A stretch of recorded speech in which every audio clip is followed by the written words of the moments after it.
লোকসভা নির্বাচনে জয়ের জন্য অভিনন্দন জানানোয় ইসরায়েলের প্রধানমন্ত্রী বেনিয়ামিন নেতানিয়াহুকে ধন্যবাদ জানিয়েছেন ভারতের প্রধানমন্ত্রী নরেন্দ্র মোদী। ইসরায়েলের সঙ্গে সম্পর্ক আরও গভীর করার কথাও জানিয়েছেন তিনি। ভারতীয় সংবাদ মাধ্যমের বরাত দিয়ে জানা গেছে, বৃহস্পতিবার অভিনন্দন জানাতে মোদীর সঙ্গে কথা বলেন নেতানিয়াহু। এরপরে সামাজিক মাধ্যম এক্সে একটি পোস্ট দেন ভারতের প্রধানমন্ত্রী। তিনি লেখেন, ইসরায়েলি প্রধানমন্ত্রী নেতানিয়াহুর সঙ্গে কথা বলে আমি আনন্দিত। ভারতের জনগণের প্রতি তার উষ্ণ অভিনন্দন ও সম্মানের জন্য আমি তাকে ধন্যবাদ জানাই। আমরা ভারতে ইসরায়েল কৌশলগত অংশীদারিত্ব আরও জোরদার করতে উন্মুখ হয়ে আছে। ফোন কলে কথা বলার আগে এক্সে পোস্ট দিয়েও মোদীকে অভিনন্দন জানিয়েছেন ইসরায়েলের প্রধানমন্ত্রী।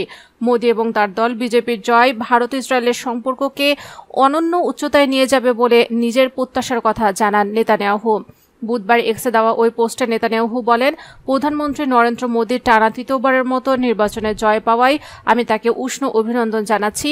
আশা করছি তার নতুন মেয়াদে ভারতের সঙ্গে ইসরায়েলের সম্পর্ক নতুন উচ্চতায় পৌঁছাবে।